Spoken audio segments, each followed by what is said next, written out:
Hello dear students, welcome back after Diwali vacation. I know you must have enjoyed the vacation a lot. So now let's get back to the studies. And today we will start with history. Third chapter, the Delhi Sultan, and session 1. The first topic is Delhi Sultan. Under the Tomars and Chauhans, Delhi became an important commercial center. Many rich Jaina merchants lived in the city and constructed several temples.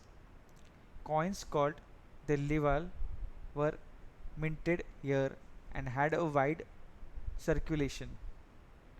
Transformation of Delhi into a capital that controlled vast areas of the subcontinent started with the foundation of the Delhi Sultanate at the beginning of the 13th century.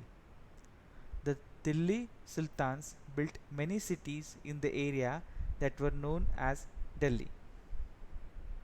So, Delhi first became the capital of kingdom under the Tomar Rajputs, who were defeated by Chauhans of Ajmer. The transformation of Delhi into a capital that controlled a vast area of the subcontinent started in the function of the Delhi Sultanate at the beginning of the 13th century. Rulers of Delhi. This is the image that is from the textbook, which refers the ruler and the period. Okay, so we'll go one by one. That is Tomars, early 12th century, that is 1165.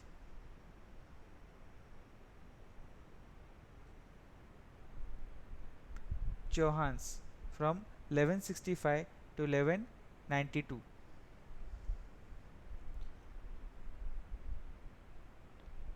Prithviraj Chauhan 1175 to 1192.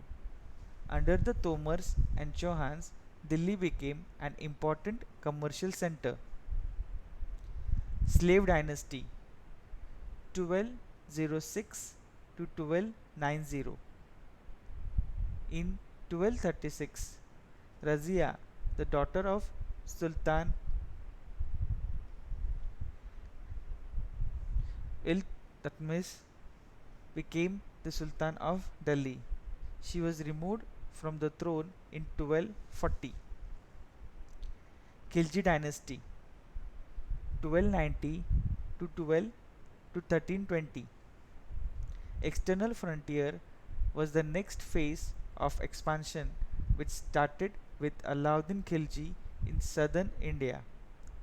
Alauddin Khilji, the most important ruler of Khilji dynasty, introduced the system of market control and administrative measures in order to maintain a large standing army.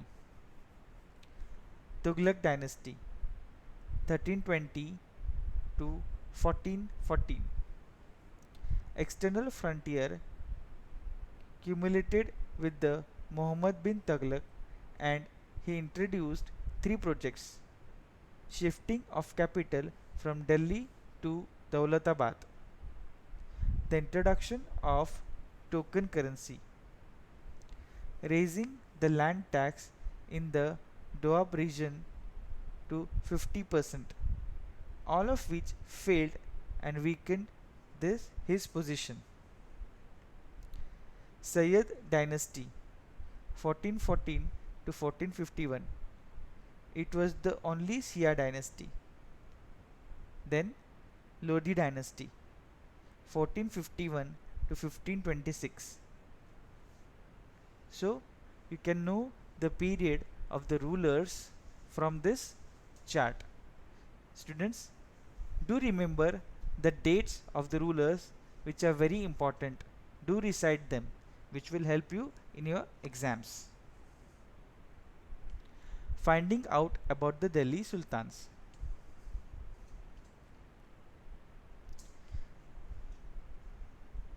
Tariq singular, Tariq plural are valuable histories written in Persian, the language of administration under the Delhi Sultans, that provide a lot of information.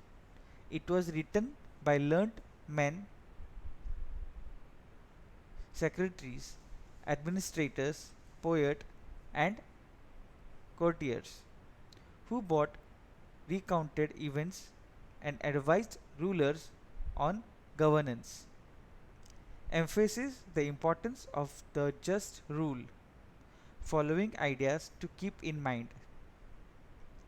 First, the authors of Tariq lived in cities, mainly Delhi, and hardly ever in villages. They often wrote their histories of Sultan in the hope of rich rewards.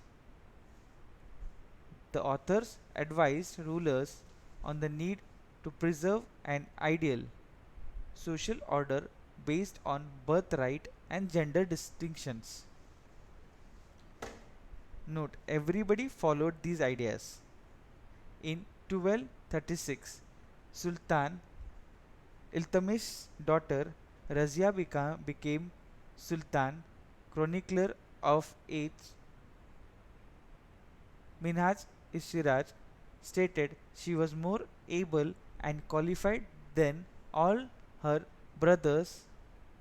He, wa- he was not comfortable at having a queen as ruler. Nobles not happy at her attempts to rule independently. In 1240, she was removed from the throne. So with this we come to know that inscriptions, coins and architecture provide a lot of information. Further valuable sources are histories, Tariq and Tariq, written in Persian language of administration under the Delhi Sultan. The authors of Tariq were learned men, secretaries, administrators, poets and courtiers who both recounted events and advised rulers on governance and emphasizing the importance of the just rule. From garrison town to empire. In the earlier 13th century, control of the Delhi Sultans rarely went beyond heavily fortified towns occupied by garrisons. That is, Sultan seldom controlled the hinterland of the cities were dependent upon trade, tribute or plunder for supplies was difficult to control garrison towns in distant Bengal and Sindh from Delhi rebellion war. Even bad weather caused disconnection of fragile communication routes. Delhi, Delhi's authority, challenged by Mongol invasion from Afghanistan and by governors who rebelled at any sign of the Sultan's weakness. The Sultanate barely survived these challenges. Consolidation occurred during the reign of Ghiyasuddin Balban and further expansion under Alauddin Khilji and Muhammad Tughlaq. First set of the campaigns along the internal frontier of the Sultanate aimed at consolidating the hinterland of the garrison towns. Campaigns involved forests being cleared in the Ganga Yamuna Doab and expulsion of the hunter-gatherer and pastoralists from the habitant land were given to the peasants. Agriculture encouraged new forests for trees, garrison towns and towns were established to protect trade routes to promote regional trade. Second expansion occurred along the external frontier of the Sultanate. Military expansions into southern India started during the region of Alauddin Khilji, culminated with Muhammad Tughlaq in their campaigns. Sultanate armies captured elephants, horses, and slaves and carried away precious metals. By the end of Muhammad Tughlaq's reign, the armies of the Delhi Sultanate had marched across a large part of the subcontinent, defeated rival armies, and seized city. Sultanate collected taxes from the peasantry and dispensed justice in its realm.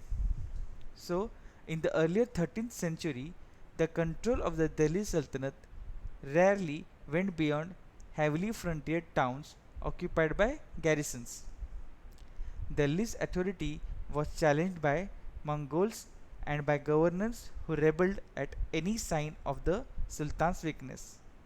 The expansion of Delhi Sultanate took place under the region of Balban, Alauddin Khilji, Muhammad bin Tughlaq.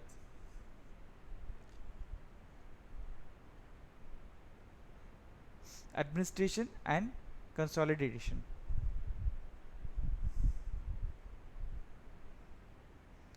To have rebel governors, the earlier Delhi Sultans, especially Iltutmish, favored their special slaves purchased for military service called bandage in Persian. The Khiljis and Tughlaqs continued to use bandage and also raised people of humble birth who were their clients to high positions like governors and generals. The Khiljis and Tughlaqs appointed military commanders as governors of territories of varying sizes. These lands were called Ikta and their holder was called Mukti or Iqtadar. The duty of Muktis was to lead military campaigns and maintain law and order in their Iktas. In return, Muktis collected the revenue of their assignments as salary.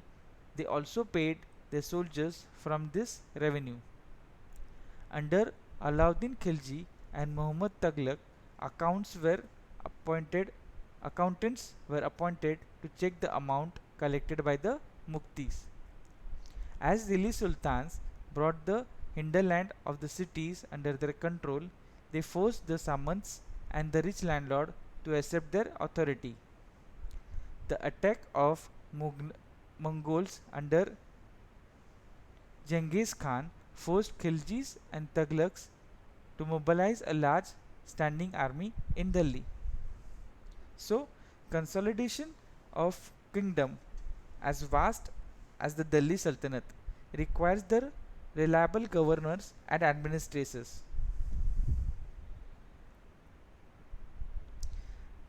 Early Delhi Sultans, especially Iltutmish, did not appoint aristocrats and landed chieftains as governors. They favored their special slaves purchased from military service, called bandage in Persian.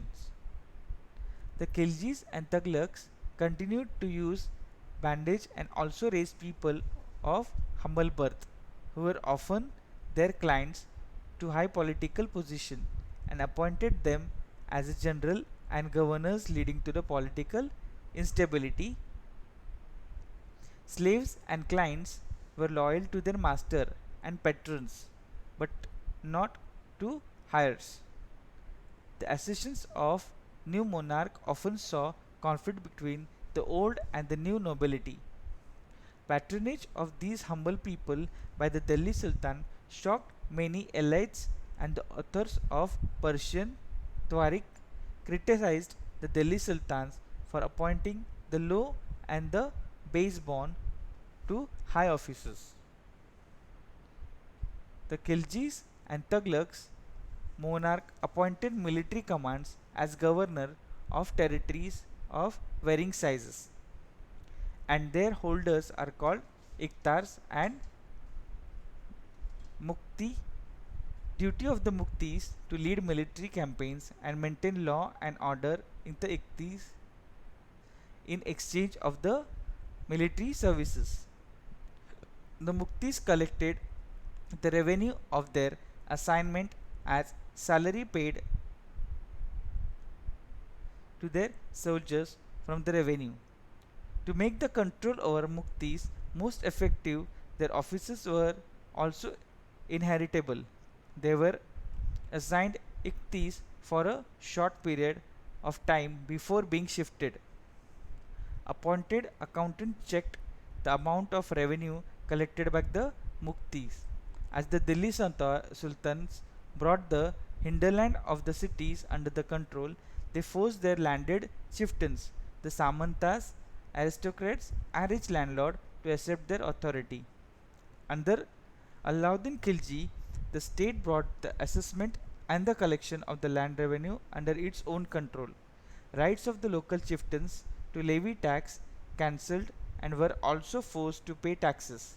Some of the old chieftains and the landlords served the Sultanate as revenue collectors and assessors. There were three types of taxes on cultivation called kharaj and amounting to about 50% of the peasants' produce, on cattle and on house. Large parts of the subcontinent remained outside the control of the Delhi Sultans. It was difficult to control distant provinces like Bengal from Delhi after annexing southern India. The entire region became independent in the gigantic plain where there were forested areas that Sultanate forces could not penetrate. Local chieftains established the rules in the region. Rulers like Alauddin Khilji and Muhammad Tughlaq could force their control for a short duration in these areas. 1219, Mongols under Genghis Khan invaded Transoxians in the northeastern Iran. Delhi Sultanate faced their onslaughts soon after Mongol attacks from the Delhi Sultanate increasing during the reign of Alauddin Khilji and in the early years of Muhammad Tughlaq's rule forced the two rulers to mobilize a large standing army in Delhi, which posed a huge administrative challenge.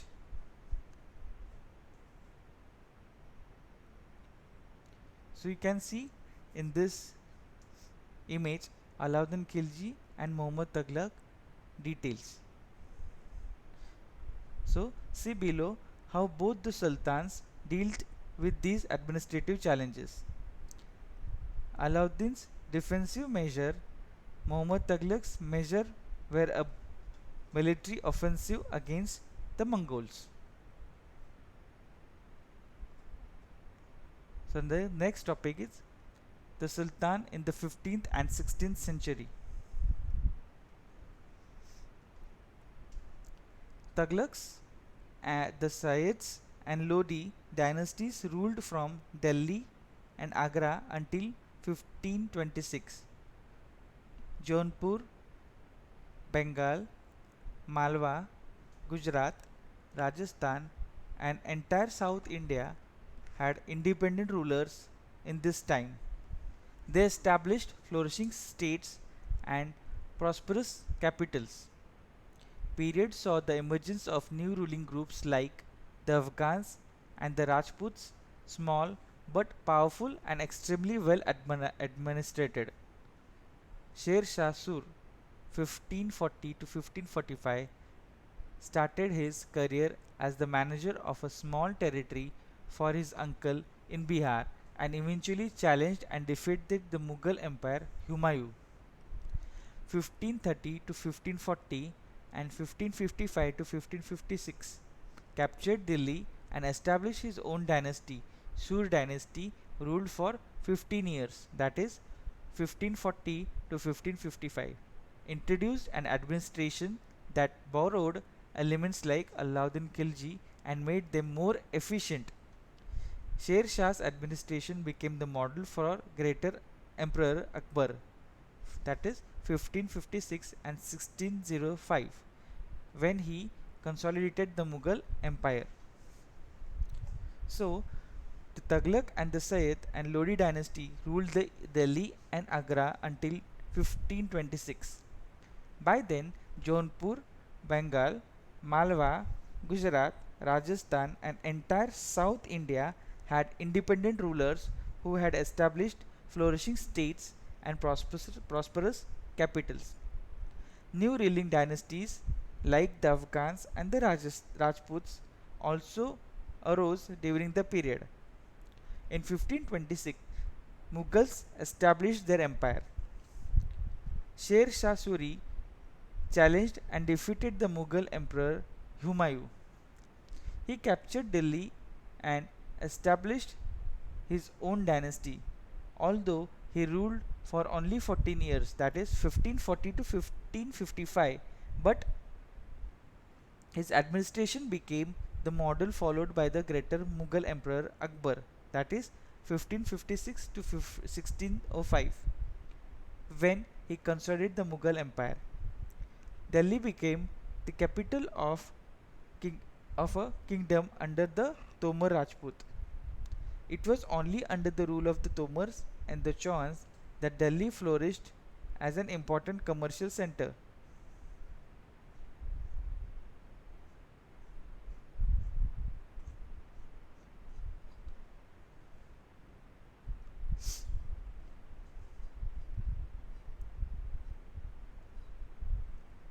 So, we have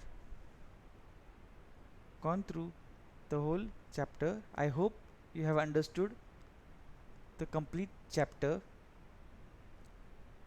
I would instruct you to read the textbook, underline the hard words, write down the dates and the rulers, recite them, recite the spellings, for which will help you to write question answers and reduce your spelling mistake. I hope you have understood the chapter. For better understanding, read the textbook, read the slides and listen to the video carefully. So with this, we finish the chapter 3 and see you in second session for question answers. Till then, bye. Have a great day. Thank you.